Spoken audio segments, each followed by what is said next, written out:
What's up, guys and gals? Welcome back to the Nerd Castle. Today, in the world of indie games, we're going to be taking a look at Conscript, all capital letters.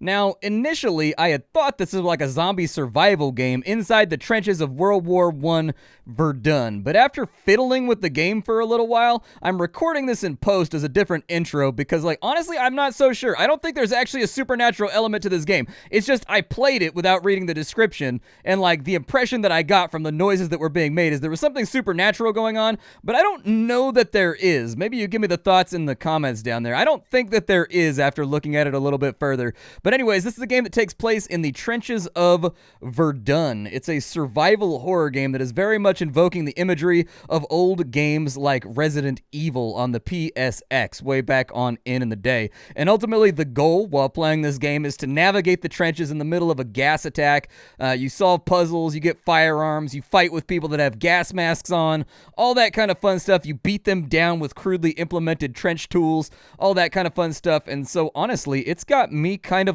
in the passenger seat, ready to play this title. So anyways, we're going to dive straight on into Conscript today, take a look at it for about 25 minutes, see if it's something you wanted to add to your wish list or otherwise pass on. If after watching this you wanted to do that, you can find the link down below in the description. You'll also find a link to my Discord and my Twitter and my Twitch and all that kind of fun stuff, just in case you wanted to access me more frequently. But aside from that, I think I've got my Sabaton ready right here. I've got it on my side monitor inside my Spotify. I am super ready for some World War I hijinks running around inside the trenches. I'm sure there's going to be all kinds of shocking imagery and terrible stuff going on because this was an absolutely gnarly conflict historically.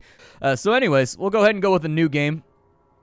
And we will put that on soldier difficulty right here. I do like the art style that the game has gone for. It's very much taking me back to sort of the Fallout 800 by 700 days, where things were kind of pixely and chunky, and the game kind of intends to look like that because it's trying to be nostalgic.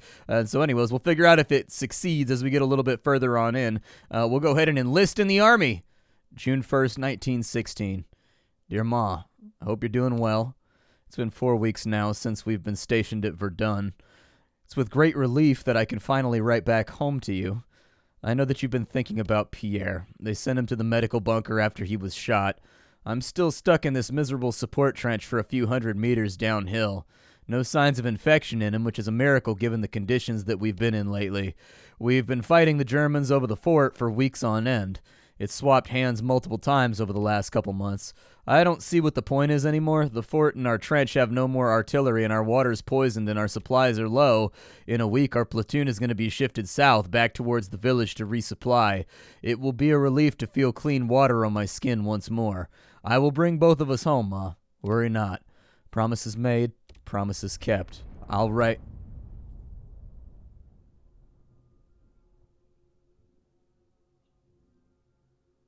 So here we are. This is what the game looks like. We're going to be walking around, and we can run and we can sprint around. There's some crates in the way of this medical supply door right here. I can't inspect those little check marks on the wall, but we can click on things to sort of investigate them. No need to be going that way. Moths are flying around the flame of the lantern. I'll finish writing this later. Okay, well, let's head on out then. Alright, so over on this side, we've got a couple of men watching. Apparently, and this guy losing it as another guy dies. He can't talk right now and seems to be in a daze. Ah, good. Shelling and artillery are beginning.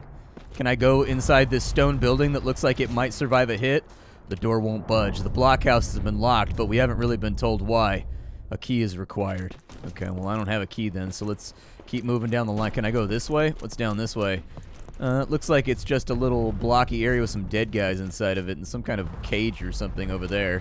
Alright. The game controls with the WASD keys and shift if you wanted to run. Spacebar doesn't appear to do anything, but by doing tab, we can look at our character's condition, which apparently for right now is fine. We have no equipment available, and it looks like we've got that thing right there that's sort of blocking off the UI on this side. Oh, it's not blocking it off. They're nested. Okay. We could take a look at a map and we could figure out kind of where we are. Definitely getting sort of Resident Evil vibes from this. Although not really the newer ones. I'm getting Resident Evil vibes from the Resident Evil 2, Resident Evil 3 days. There's a dead guy over there next to a bunch of artillery guns with piled up shells next to it. What's going on inside of here? He was gassed last night. It's probably best just to let him be. Are these dead guys in the corners? There's nowhere else to put them.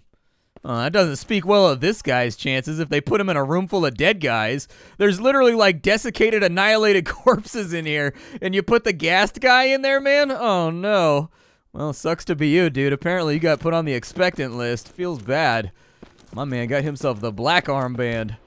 Keep your head in a trench during all hours of daylight. Oh yeah, dude, that guy's right there, but we can't, like, get to him. I am seeing kind of a discrepancy between the size of my character and the size of other characters that are around.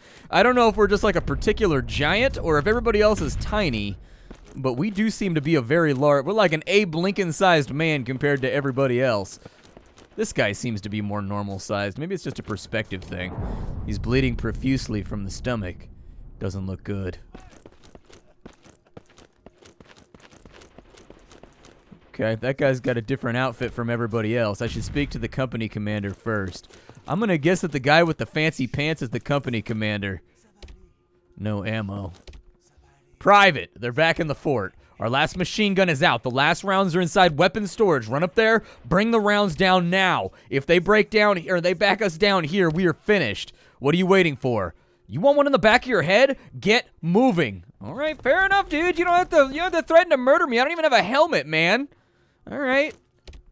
He's not responding at all. Yikes. I get the feeling that there's not a whole lot of us left here. Like, I get the feeling that we're getting run over. The shelling has momentarily stopped. Someone left their gear here. Okay. What's down this way? Actually, what's up this way first? The door appears to be locked from the other side. All right. I do like the run animation, actually. I think the run animation looks pretty reminiscent of, like, old games.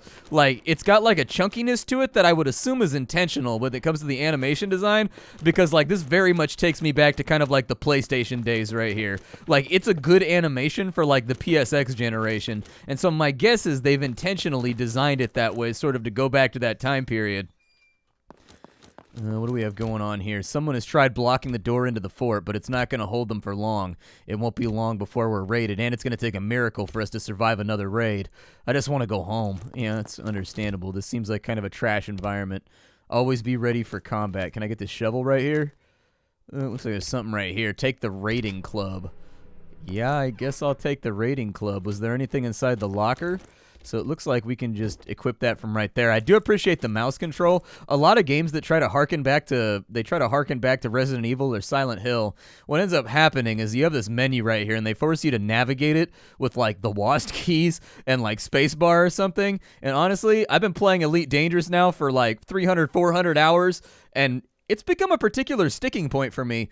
I don't understand why that game is so fundamentally adverse to mouse controls, but I'm really, really glad to see that they haven't made that fundamental mistake here and that you can equip stuff with mouse controls inside of this menu. It's really one of those things with Elite Dangerous that has been driving me up a wall now for my 2-month stay with it, and it's just like, dude, why can't I just, like, use my mouse, though? Like... let's go ahead and we'll grab the LMG ammo from here. We're going to take that on back, and then we got to drop this off with the company commander. Let's get Oh, that's not good. We appear to have been attacked by infectious farts. Oh, he's hitting me with a club. Holy shit. Okay. I hit you back. It doesn't look like there's any response from him when I hit him. It looks like we can dodge like a little bit, but there's no sort of like feedback from like the hit. Like you don't stun them, but it appears as though he stuns me. Can I loot this guy? Like, can I take his stuff? He's got a rad trench coat and I want it. All right, well, I guess we'll just go back to the company commander then. Oh, never mind.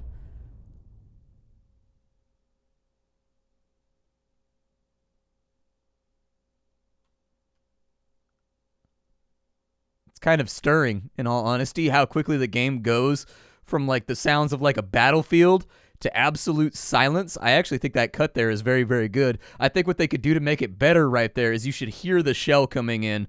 You should hear, you know, the daisy cutter effectively, or what was the name of the bomb that whistled? The like you should be able to hear it coming on in, then the explosion as it goes black, and then you come on in here to the silence. I think that would make what is already stark even more stark. That's actually kind of frightening. I must have been dragged in here. A trench shovel, dude. That's way better than some kind of medieval bludgeon. I'll take that. This thing's got like sharpened edges on it and stuff. I'll take that. Jean Henry. Most of the platoon. Oh, that's not good. Pierre's probably still at the fort. I need to go find him. Optimist. I like that. I like that.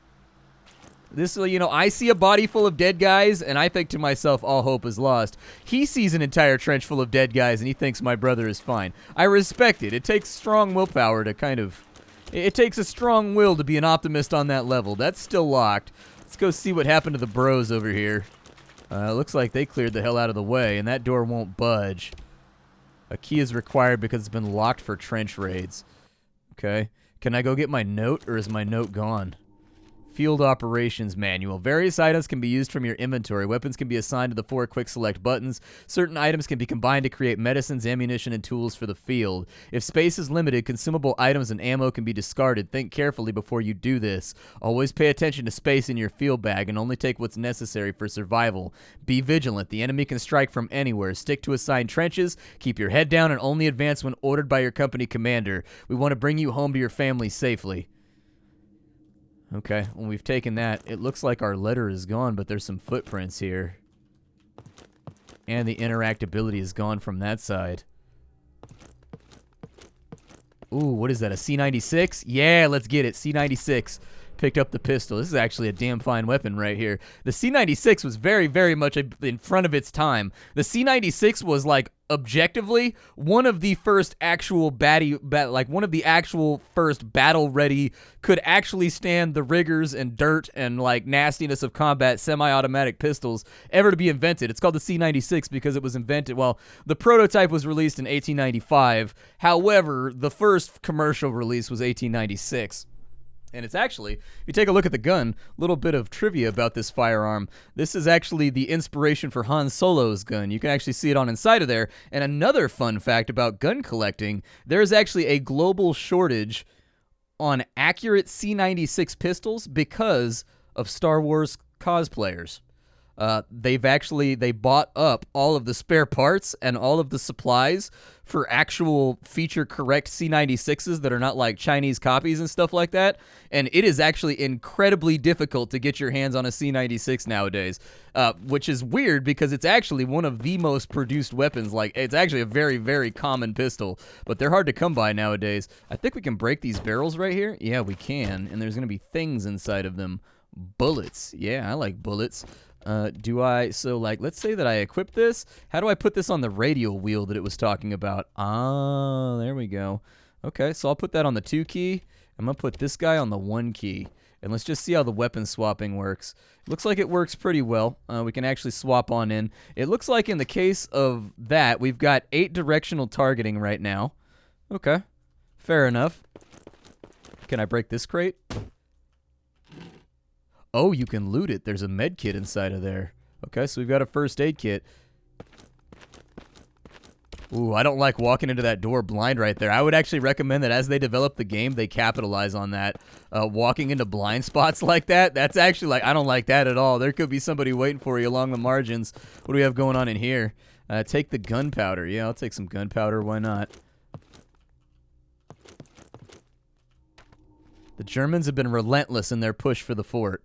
The bombardment has not ceased day and night, and our trench lines are beginning to become unrecognizable. Emil was sent out to draw a map of our trench lines, but he didn't want to do it. They didn't give him a choice. Despite that, he is a good cartographer. 1st of June, 1916. Our supplies are just about out. Nothing left, and if the Germans recapture the fort, there's no chance we can retake it in this state. The tunnel that we just spent weeks digging has collapsed, and our dynamite supplies came in faulty and wet. If we had usable explosives, clearing the rubble down here would be possible, but they say that all the supply lines have been shelled. Apparently, this leaves us with 2 options. Either we dig another one, or we try to take the fort by foot. Both are probably a death sentence. This is a disaster. Oof. Things don't appear to be going very well in Verdun, and I don't know anything about World War I history, so you'll forgive my ignorance, but things do not seem to be going our way right now. Oh, dead guys. That's always a good sign.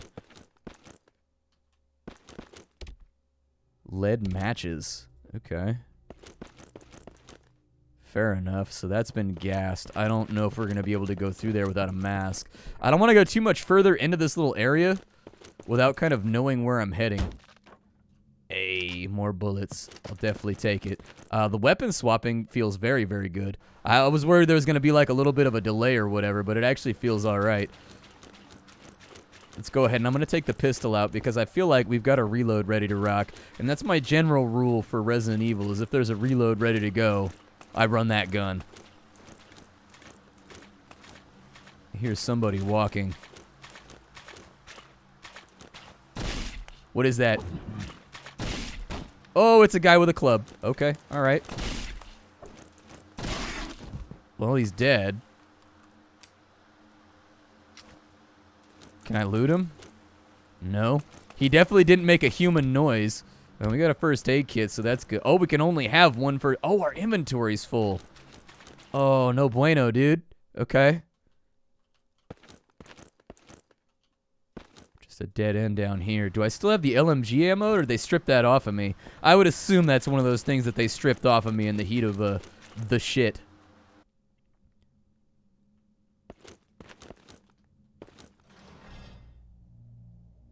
What is this, like a save room, maybe? That's kind of what it seems like. A dimly lit lead lamp. Fuel the flame with a lead match and save your progress. Yeah, let's go for it, dude. Ooh, I like that effect right there for saving. That looks really, really good. Very atmospheric. Okay, so I'm going to put the matches in there, and I'm going to put the gunpowder in there. I'd really prefer... We got another first aid kit outside, so I'm going to save that one right there. More lead matches. Okay, can we loot this right here? We can indeed. There's fabric inside of there. An empty bunk. They're not comfortable at all, but they do the job. All right. Throw the fabric in there. Throw the matches in there. We may have to go melee pretty soon, but I'm going to go back and grab that first aid kit before I do anything. Oh, no, that's not what I wanted to do. I just wasted a bullet. Oh, no, dude. Every Resident Evil instinct inside of me is angry at myself right now. Looks like there's actually quite a bit of exploration we can do inside these trenches over here, and it makes for a really good claustrophobic environment. Like, when you just think about this setting right here, this is a good setting for survival horror, because there are certain points inside these trenches that, like, you don't have anywhere else to go. You aren't going up over the side because the enemy's watching. So if, like, zombies or monsters or whatever are rampaging through your trenches, that's it, dude. This might as well have a ceiling on it as far as, you know, that's concerned. Like, you go up here, you get shot. You stay down here, you get eaten. You know, I think that's kind of an interesting thing. All right, so the gun's still up there. We have two options of where we can go to. We can try to chase this down in this direction. Every crate here is empty. We've been completely out of supplies for 3 weeks.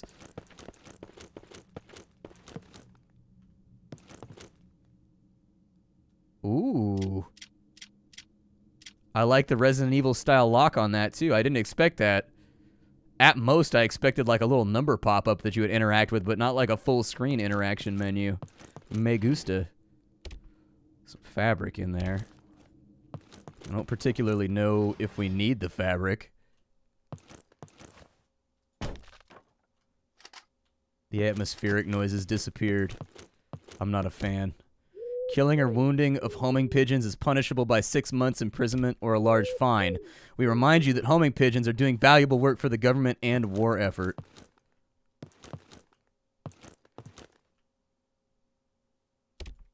There's only one messenger pigeon left here, but the cage has been locked. I need to send for help. They have the fort again, and they are dropping heavy artillery on support trenches. There are many wounded, and we cannot evacuate. We are suffering. Send help, for heaven's sake. Yikes, dude. There's a bunch of old bunkers. I live in California, and there's a place called the Marin Headlands out here that's along San Francisco. And it's sort of stark, in all honesty, that, like, this is about World War II, not World War I. But if you walk down the coast of, you know, San Francisco in the area that I'm in, there's bunkers that line the coast. And, like, when you go in there, you see all these emplacements, and you see all the lockers, and you see all the old racks and everything. And it sort of brings to mind, like, World War II was kind of like the end of the world. Like, we were prepping for it, you know what I mean? If we had lost the battle at Midway, we fully expected the Japanese to invade on the West Coast, and like we had set up like defenses, like real defenses. Realistically, I don't think that ever would have happened, and the Japanese war machine didn't really have the oil supply or anything else to like make that happen across an entire ocean. But from the construction of the place, you can tell that like the fear was there. You know, they were readying for an eventuality if Midway didn't go the way that we wanted it to, and the fight out in the Pacific. And so anyways, it's kind of wild. And so, like, anytime I see locations like this, it reminds me of kind of like that echo and sort of that silence of being inside those tomb-like bunkers and whatnot, just like looking at concrete and rebar and gun emplacements all around you, and it's just sort of wild to think about. An empty oil canister, not one single drop remains. Door is locked from the other side. And then this was the room. Oh, that's a big chest. Oh, it's a storage chest. Very nice. Well done. Okay. I like that they're giving me storage chests really frequently.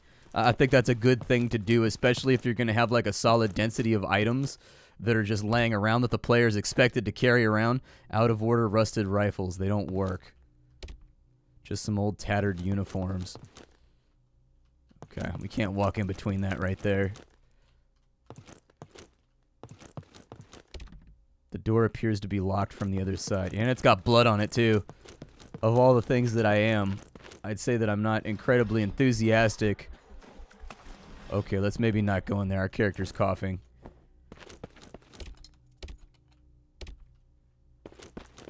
Okay, I don't really want to go through the gassed out area, so I'm going to loop back over to the other side because that had further exploration like ready to be done. Okay, so here we are back over on this side. And this was sort of an area that I hadn't really dove into too sharply. That's the pigeon room right there. And that's the room with the lockbox that we need to get into.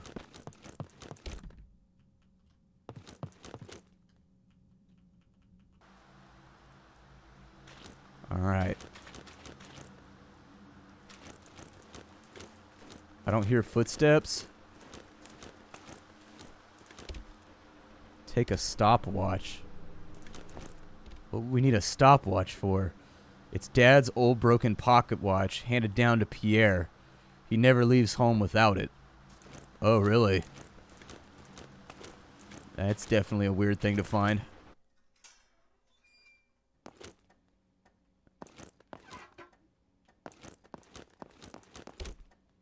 There's no getting through here anymore. Oh, this is the locker room that we were in. I saw another interactable over here. So 7, 3, 9. So that's going to be the code to that lockbox. 7, 3, and 9. Some more ammo. How high does it stack? It stacks enough. We're not out of stack space yet. And even more bullets. Looks like the electricity's still on, if nothing else. Is this one lootable? Doesn't look like it. It might be, but I don't want to fiddle around and try to find the spot for it.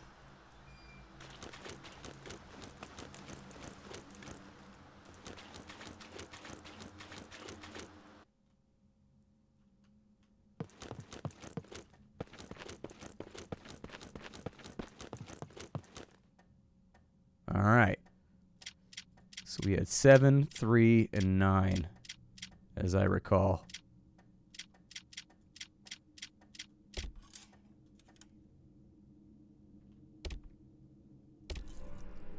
Ooh.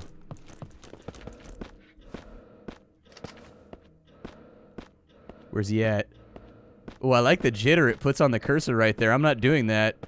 Sort of to imply that our character's scared.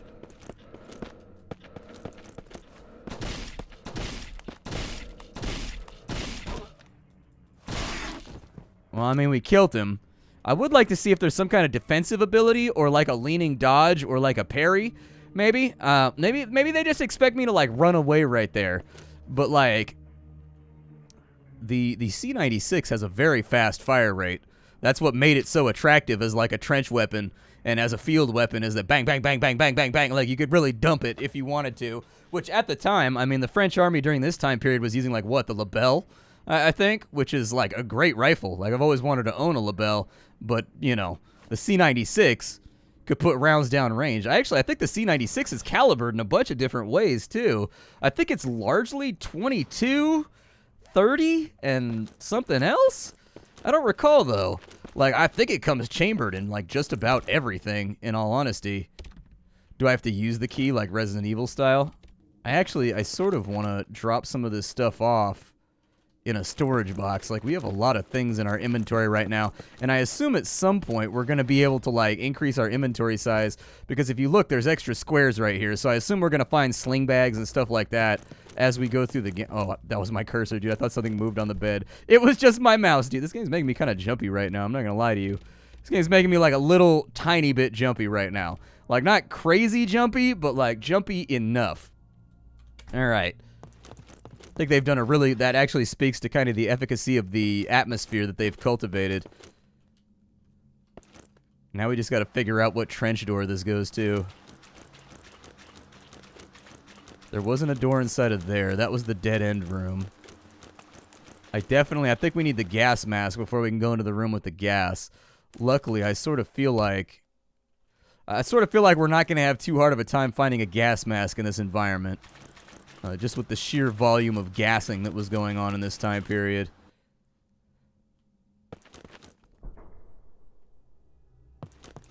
So I guess the first door that we'll check will be this one right here.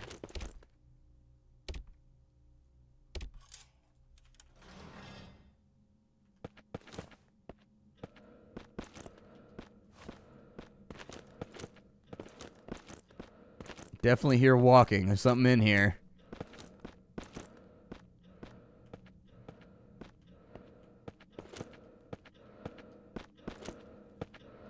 It's hard to tell if he's down or if he's left, though.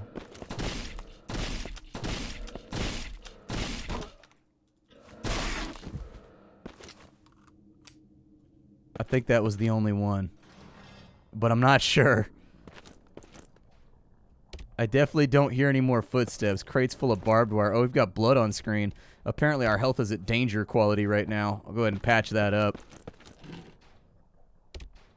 A wire spool.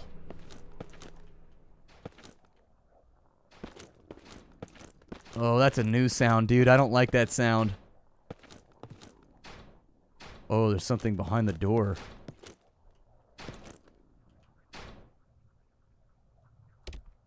The door has been completely sealed with barbed wire.